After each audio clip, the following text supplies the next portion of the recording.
है बच्चों, आज मैं क्लास 12th में एक बहुत ही इंपॉर्टेंट टॉपिक लेकर आया, फिनाइल। फिनाइल की कम से कम 6 रिएक्शन आपको बताने जा रहा हूँ कि बोर्ड परीक्षा में या जेई या नीट में जो क्वेश्चन आते हैं इन्हीं 6 में से आपको मिल जाएगा, अगर फिनाइल से क्वेश्चन पेपर में आता है तो।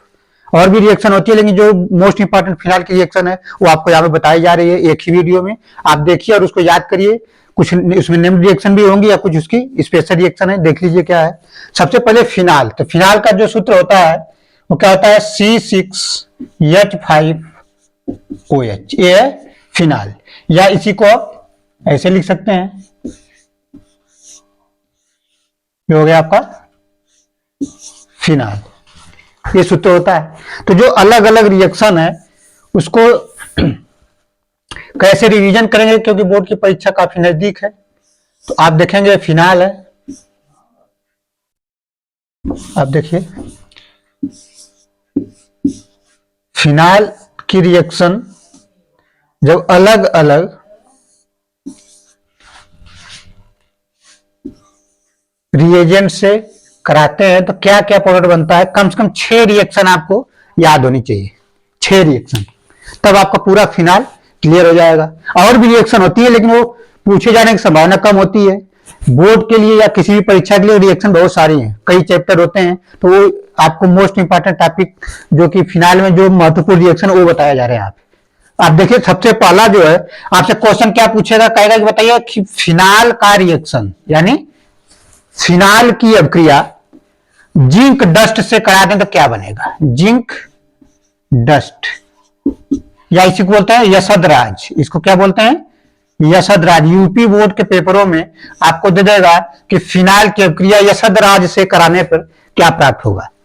तो ये जिंक डस्ट न लिख करके अगर यशोधराज दे देता है तो क्वेश्चन आता हुआ भी गलत हो जाता है पेपर में। तो आपको दोनों याद रखना है। सीबीएसई बोर्ड में तो जिंक डस्ट दिया रहेगा, यूपी बोर्ड में आपको यशोधराज लिख देगा तो क्वेश्चन आपको हो सकता है कि गलत हो जाए। तो यशोधराज का मतलब यही कि जिंक डस्ट से मतलब है उसका। तो यहाँ पे क्या करता है, जो जिंक डस्ट होता है वो OH ग्रुप को रिप्लेस कर देता है, यानी कि आप क्या बन जाता है, बेंजीन।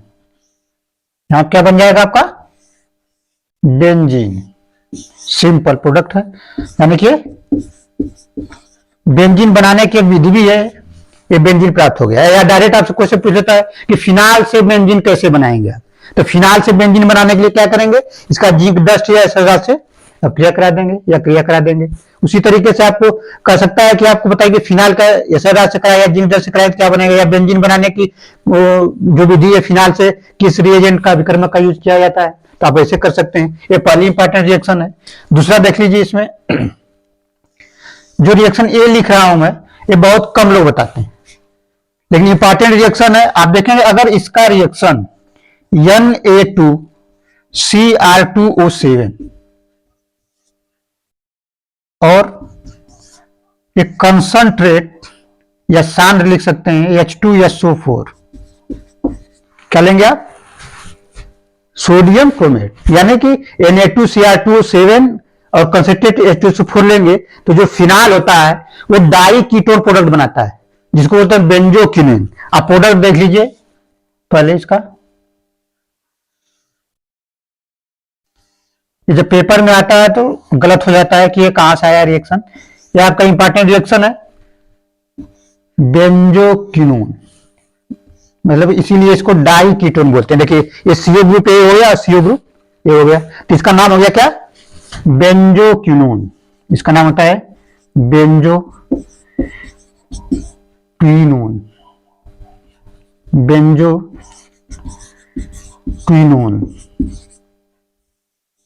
या इसको लिख सकते हैं आप बेंजोक्विनोन।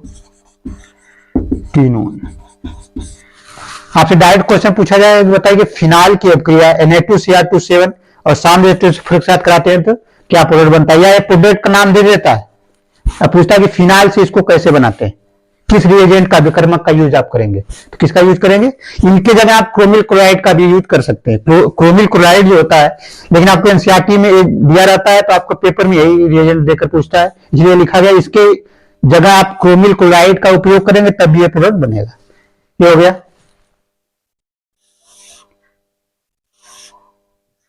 एक H2SO4 यानी सांद्र कंसंट्रेट H2SO4 और दूसरा है कंसंट्रेट HNO3 इसको बोलते हैं नाइट्रेशन। इसको क्या बोलते हैं? नाइट्रेशन। इसको क्या बोलेंगे? नाइट्रीकरण। नाइट्रीकरण ये बहुत पूछा जाता है। तो अगर आप कंसंट्रेट H2SO4 और कंसंट्रेट HNO3 लेते हैं तो फिनाइल क्या बनाता है? उसका डायरेक्ट आपको प्रोडक्ट याद रखना है। बाकी इसकी पूरी प्रक्रिया आप देखें कैसे होता है। तो ये प्रोडक्ट बना लेगा फिनाइल जो होता है। यहां पे हो सकता है चमक रहा हो।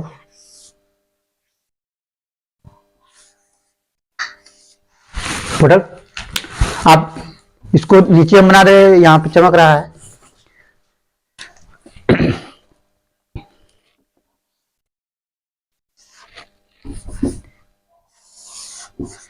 कंसंट्रेट H2SO4 अगर ले लें और कंसंट्रेट HNO3 तो इसका जो प्रोडक्ट बनेगा कुछ ये बनेगा आपका। और बहुत ही इंपॉर्टेंट कंपाउंड है फिनाइल से बनने वाला। इसका नाम होता है पिक्रिक एसिड या पिक्रिक अम्ल। यानी जो प्रोडक्ट बना लेगा ये बन जाएगा NO2 और यहां हो जाएगा NO2। इसका नाम होता है 2,4,6। देखिए 1 2 3 4 5 6 यानी इसका नाम होता है 2,4,6 ट्राई नाइट्रोफिनाल। इसी को बोलते हैं पिक्रिक अम्ल। मोस्ट इंपॉर्टेंट कंपाउंड है पिक्रिक अम्ल। डायरेक्ट पूछा जाता है कि पिक्रिक अम्ल कैसे बनाते हैं। तो पिक्रिक अम्ल कैसे बनेगा आपका?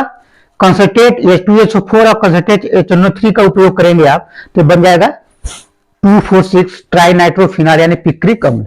और पिक्रिक अम्ल देखिए लिखा हुआ अम्ल, लेकिन इसमें एसिडिक ग्रुप नहीं होता यानी कि कार्बोक्सिलिक ग्रुप नहीं होता। तो अच्छे पेपर में भी देता है 4 कंपाउंड ऐसे बना देगा, नाम लिख के देगा, क्या बताइए इसमें किसमें कार्बोक्सिलिक ग्रुप नहीं है। तो इसमें पिक्रिक अम्ल में अम्ल लिखा हुआ लेकिन जो कार्बोक्सिलिक अम्ल होता है वो ग्रुप इसमें यानी कि COOH नहीं होता। ऐसे भी क्वेश्चन आ जाते हैं पेपर में आपके। अगला क्वेश्चन देख लीजिए। ये 3 हो गया आपका। पहले इसको नोट करिए पिक्रिक अम्ल है। और चाहे तो आप पहले इसका मतलब ये होता है कि जो कंसंट्रेट H2SO4 यूज किया जाता है यहाँ पे तो ये बनाता है 2,4 डाई सल्फोनिक। यहां पहले प्रोडक्ट बनता है फिर HNO3 यहां रिएक्ट करता है। लेकिन आपको डायरेक्ट याद रखना है कि डायरेक्ट यहां से प्रोडक्ट बन जाएगा, कोई दिक्कत नहीं है आपको पेपर में। ये 3 हो गया आपका। चौथा यहां बना रहे हैं फिर से, देख लीजिए।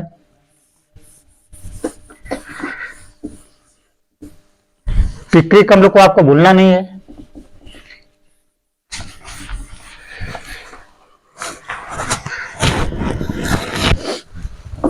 एक है ब्रोमीन वाटर के साथ रिएक्शन। ब्रोमीन वाटर के साथ रिएक्शन कराते हैं तो सेम जैसे रिएक्शन यहां पे पिक्रिक अम्ल बनता है उसी प्रकार से ये भी बनता है। यहां पे अगर हम ब्रोमीन वाटर का उपयोग कर दें, किसका कर दें आप? ब्रोमीन वाटर का। ब्रोमीन वाटर इसका अगर प्रयोग करते हैं आप तो यहां पे जो प्रोडक्ट बनेगा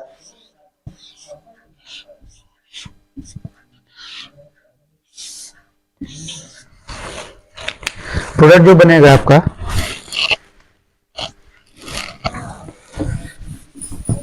2,4,6 ट्राई ब्रोमोफिनाल बन जाता है। 2,4,6 ट्राई ब्रोमोफिनाल जो प्रोडक्ट बनेगा आपका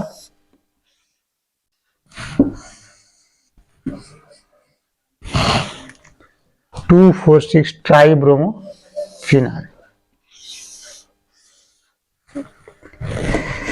यहां से बना देते हैं आपका प्रोडक्ट।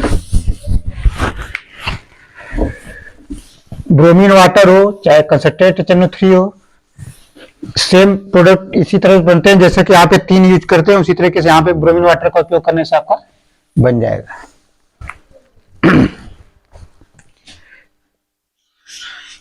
ये फिनाल हो गया।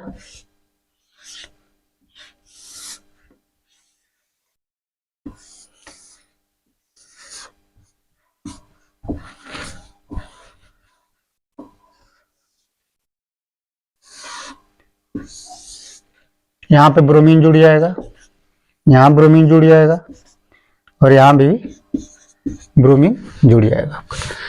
तो आपका ये प्रोडक्ट बन गया। फिर वहां से गिनेंगे 1 2 3 4 5 6, यानी कि 2 4 6 tribromophenol, 2 4 6 tribromophenol. ये दोनों देखिए, यहां पे 2 4 6 ट्राई नाइट्रोफिनाल है, यहाँ पे 2 4 6 ट्राई ब्रोमो फिनाल। अगर ब्रोमीन वाटर के साथ रिएक्शन कराते हैं आप तो ये प्रोडक्ट बनता है। या कभी कभी आप देखते हैं कि फिनाल का रिएक्शन 3Br2 लिख देता है, या करके आप कर सकते हैं, या फिनाल लिखा रहेगा प्लस 3Br2, ऐसे भी लिखा रहेगा तो यही सेम प्रोडक्ट बनेगा। ये 4 रिएक्शन हो गई आपकी। ये ज्यादा महत्वपूर्ण रिएक्शन है।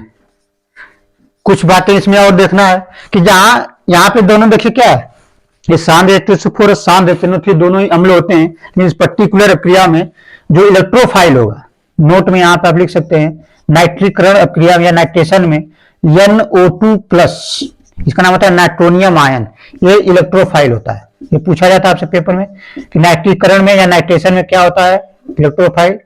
इलेक्ट्रोफाइल ये होता है इलेक्ट्रोफाइल, इसका नाम होता है नाइट्रोनियम आयन। इसका नाम क्या है, नाइट्रोनियम आयन, नाइट्रोनियम आयन। इसमें जो HNO3 है ये क्षार की तरह काम करता है, यानी कि बेस की तरह। ये भी क्वेश्चन पूछा जाता है कि नाइट्रीकरण में कौन एसिड की तरह काम करता है, कौन बेस की तरह काम करता है। तो जो एसिड की तरह काम करेगा वो H2SO4, जबकि ये जो कंसंट्रेशन है प्रबल अम्ल होता है। लेकिन इस पर्टिकुलर प्रक्रिया में इन दोनों में कंपेयर किया तो क्षार की तरह बिहेव करता है, पूछा जाता है क्वेश्चन में। और ये अम्ल की तरह करता है। ये 2-3 चीजें इसमें याद रखना। नाइट्रीकरण, इसका प्रोडक्ट नाम पिक्रिक अम्ल कैसे बनता है, इसमें इलेक्ट्रोफाइल कौन सा होता है, NO2+ होता है, जिसका नाम है नाइट्रोनियम आयन। इसमें जो HNO3 है वो किस तरह बिहेव करता है, ये क्षार की तरह बिहेव करता है। तो 4 रिएक्शन हो गए, 2 रिएक्शन अभी आपको पढ़ना है, पहले इसके साथ ले लीजिए।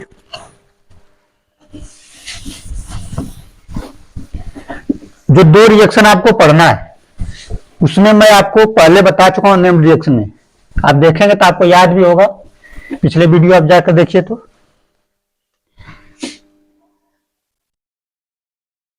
पिछला वीडियो आप देखेंगे, पढ़ा चुके हैं।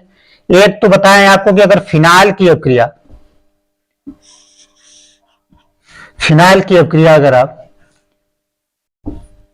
CHCl3 CHCl3+ KOH के साथ कराते हैं तो क्या प्रोडक्ट बनेगा, सैलेसेल्डिहाइड। इसका नाम क्या होता है, रीमर टीमन अभिक्रिया। इसका नाम क्या होता है, रीमर या राइमर भी पढ़ते हैं, रीमर टीमन अभिक्रिया, टीमन अभिक्रिया।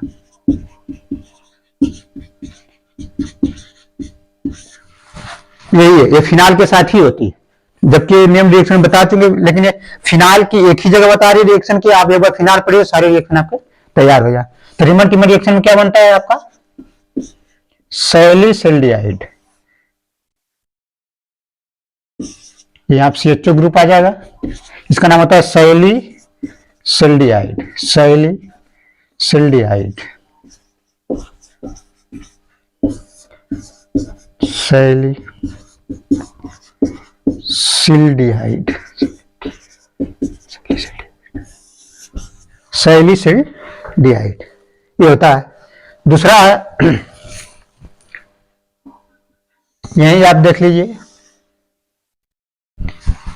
पहले मैं बताया था कि 2 स्टेप में रिएक्शन करा देते हैं। पहले अगर हम इसका NaOH के साथ रिएक्शन कराते हैं, किसका, फिनाइल का, तो यहां पे बन जाता है प्रोडक्ट सोडियम फिनॉक्साइड। इसका नाम क्या होता है, sodium phenoxide.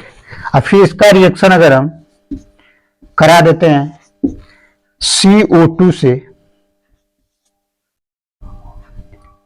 CO2 acidic medium में इसका अभिक्रिया कराएंगे आप। ये पहला हो गया, ये दूसरा हो गया। तो क्या बना लेगा? सैलिसिलिक अम्ल, सैलिसिलिक अम्ल। ये क्या हो गया? सैलिसिलिक अम्ल। ये क्या है? सैलिसिल्डिहाइड। तो आपका हो गया सैलिसिलिक अम्ल, सैलिसिलिक एसिड। नाम इसका क्या होता है? आर्थो हाइड्रॉक्सी बेंजोइक अम्ल, बेंजोइक एसिड, ये इसका नाम होता है। लेकिन ये पूरी रिएक्शन का नाम क्या दे दिया जाता है? Kolbe reaction. अब आपको याद भी आ गया होगा, कोल्बे रिएक्शन, रिमन टिमन या कोल्बे रिएक्शन, इसको बोलते हैं कोल्बे रिएक्शन, कोल्बे अपक्रिया। कोल्बे अपक्रिया हो गई। ये कोल्बे थी, ये राइमर टिमन या रिमन टिमन अपक्रिया है। ये दो अपक्रिया आपको पहले बता चुके हैं। रिमन टिमन अपक्रिया में फिनाल से आप बनाते हैं सैलिसिल्डिहाइड, और जबकि कोल्बे अपक्रिया में या कोल्बे स्मिथ अपक्रिया भी इसको बोलते हैं, उससे बनता है सैलिसिलिक एसिड या आर्थो हाइड्रॉक्सी बेंजोइक एसिड या बेंजोइक अम्ल, आर्थो हाइड्रॉक्सी बेंजोइक अम्ल। ये आपकी 6 रिएक्शन है पेपर में। अगर अभी आप देखेंगे एक दो रिएक्शन और भी आप करा सकते हैं। यहाँ पे हम तनु अम्ल के साथ करा सकते हैं। तनु अम्ल के साथ कराएंगे तो आर्थो और पैरा प्रोडक्ट यहाँ बनता है, NO2 जुड़ जाएगा वहां पे। लेकिन उसकी जरूरत नहीं है। यहाँ पे 6 रिएक्शन जो हमने बताया वही आपको पढ़ना है, इससे ज्यादा आपको नहीं पढ़ना। पिक्रिक अम्ल पर फोकस हो। बाकी एक रिएक्शन बताया Na2Cr2, वो 7 के साथ जो क्रिया बताया। 6 रिएक्शन फिनाल के पास। अगर फिनाल से क्वेश्चन बोर्ड में उठेगा तो नीचे में से आएगा। थैंक यू, धन्यवाद।